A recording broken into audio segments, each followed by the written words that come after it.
3-player playtest for Gloop. Gloop starts with 5 Glips and 3 life. The Glips are little blobs that split off a Gloop whenever he is hit. Every time Gloop loses a life, a Glip splits off of him. Also, if the split icon is rolled on the black die, a Glip splits off a Gloop. Play starts with all players and Gloop starting in the center of the board. The board is modular, so each game has a different setup.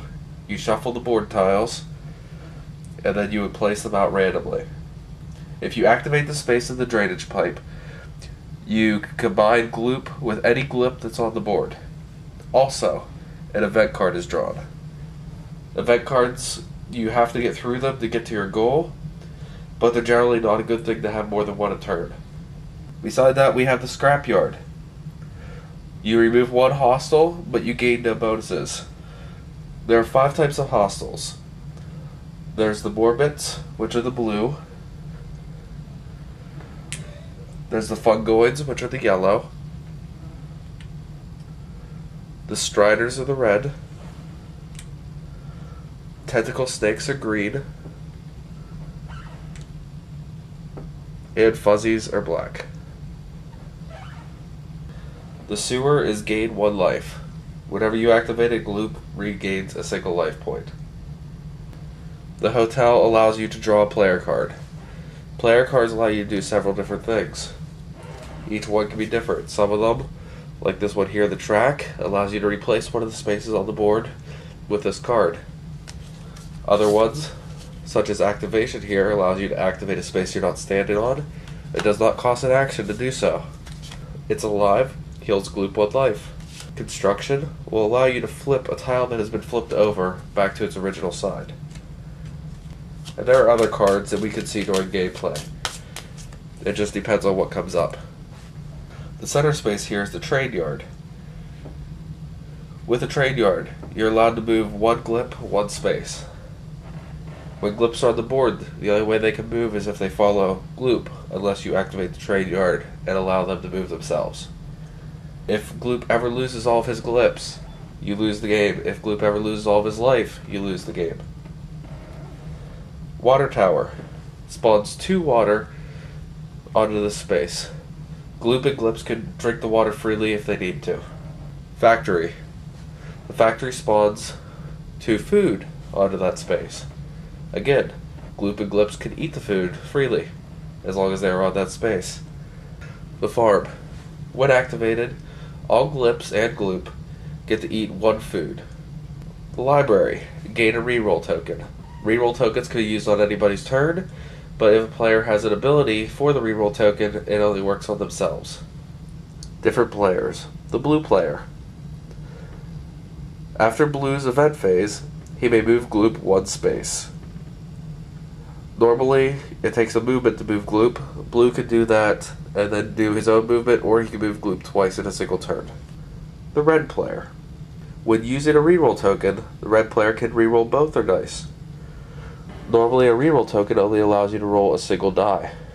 The yellow player. Yellow can either give food or water to Glip or a single Gloop. This cannot be stored, so you cannot store this water on the board. They must eat or drink it immediately. And he can only do one or the other. He can't do both. Gameplay for Gloop starts with a player to the left of Gloop, and then will move clockwise around. Each turn starts with an event phase. An event card is drawn. You read what the event card is, in this case, hunger. Gloop and any Glips in play need to eat 1 food all in the same turn. So to get rid of this, all Glips and Gloop must eat a single food. The arrow up at the top of the event card shows you which direction all enemies on the board will move. Now this is different for whichever player draws it.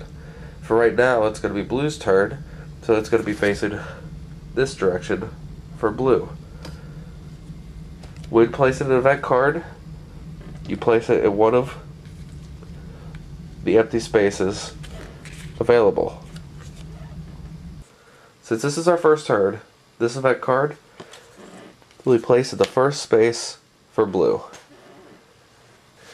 Now blue has his movement phase, so he can either move Gloop or himself. At this point, blue is going to move himself, and he's going to come over here to the hotel, and he will draw a player card.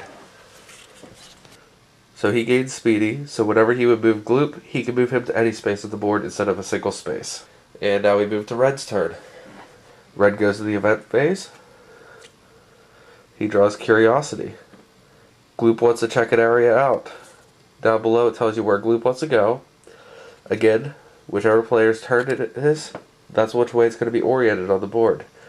Since it's oriented this direction, because it's red, Gloop wants to go to right here, which is, if you look at the grid, that's the spot that's red, so that's where Gloop wants to be.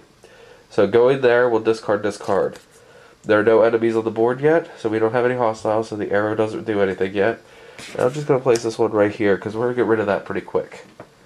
On Red's turn, all he's going to do is he's going to take Gloop and move him here, which will discard Curiosity.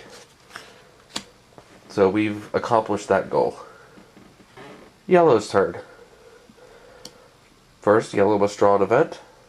Actually, before Yellow's turn, Red gets to do an activation of a board tile or fight something. The board tile does nothing for him, so his activation is wasted. That's why we're moving directly over to Yellow. Yellow's turn. Event card, Hunger. Gloop and any Gloops in play need to eat one food all in the same turn. So, currently we have 2 Hungers, so it's going to be a while to get rid of both. I'm going to place this on Yellow.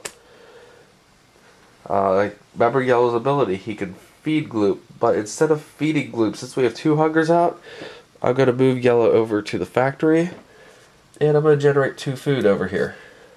So I'm going to put 2 little food tokens here. So if Gloop moves over there, in a single turn, he can eat both those food and get rid of 2 of my Hungers. Now if there ever comes to a case that all 5 spaces are taken up on the player, Gloop loses a life. And remember, when Gloop loses a life, a Gloop splits off of him. You also take an event card and you flip it to the discard whenever this is the case as well. So the event deck still runs lower even whenever you're filled, but it's less events you're going to have to deal with. They don't come out onto the board. But at that point you're already overwhelmed by events anyways. Alright, we go back. Since Gloop doesn't have his own turn, we come back to blue. Event phase. Alright, we got our first enemy, Fuzzy. Now Fuzzy's ability is down here at the bottom. He has Static Cling. Fuzzy pulls all Glips 1 space closer to it. The only saving quality for Glips is it can only attack once per turn. Now Fuzzies don't attack until the end of the turn though, so if another enemy attacks a Glip and misses, they can still be pulled over to Fuzzy, and he gets to attack them. If you have multiple Fuzzies, they'll be pulled to one Fuzzy, he'll attack them, they get pulled to another Fuzzy, he can attack them. So they can be pulled all around and multiple Fuzzies can attack. Now this is on Blue's turn, so we're going to put him this way. The arrow doesn't matter yet because he's not on the board at the moment. Now we take one of these Fuzzy tokens.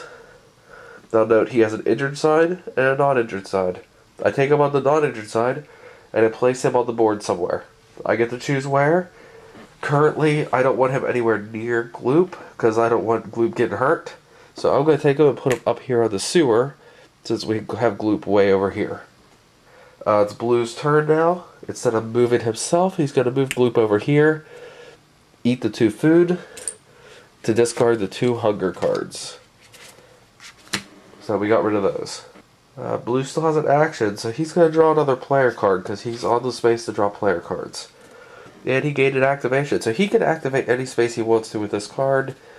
For now, I think he's going to just hold on to it. We really don't have any other spaces that are needed to be activated yet. He can use that anytime on his turn. Red's turn. Event card.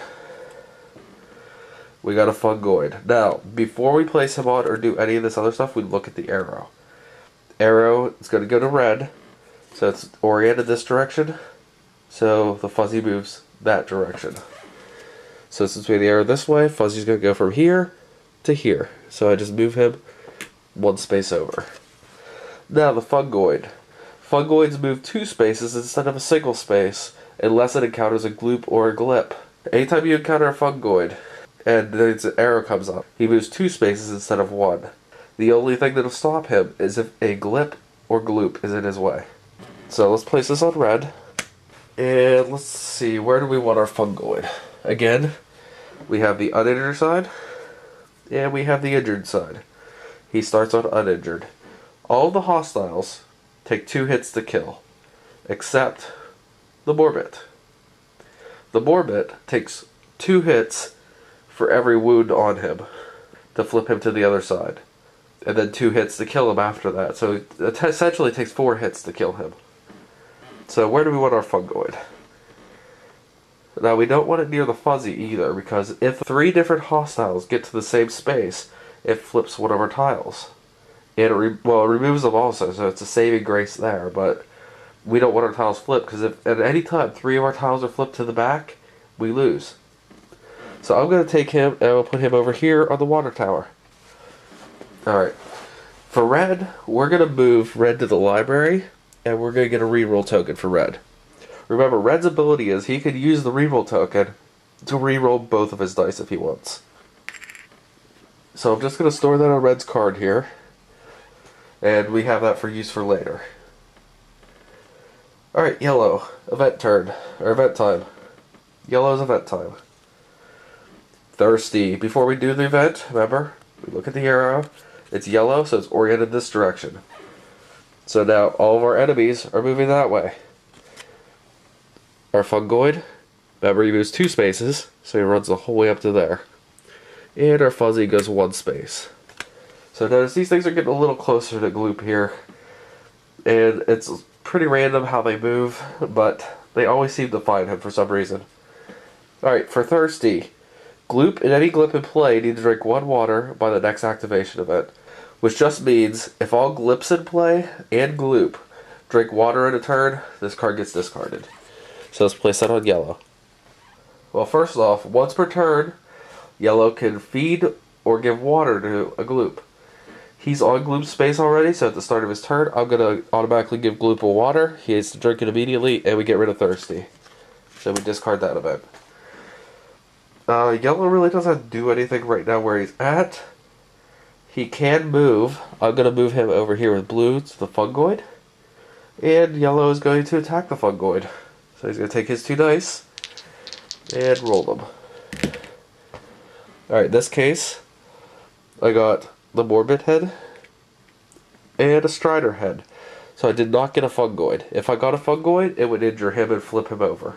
But since I did not, he is not hurt. So that was a waste of attack, but you have to attack them or they're never going to go away. Alright, back to blue. So event first, Thirsty. Again, we orient this way before we do the event. We look at the arrow. So this fungoid is just running all over the place. So he goes down here and the fuzzy comes just 1 space. This goes on blues. Alright, blue's got to come over here to the fuzzy, and he's going to attempt to attack the fuzzy. Alright, well, blue rolls a Morbid head and a Strider head again. Apparently, we really want to kill the Morbid Striders. Blue's going to play his activation card, and he's going to activate the library down here to get a reroll token.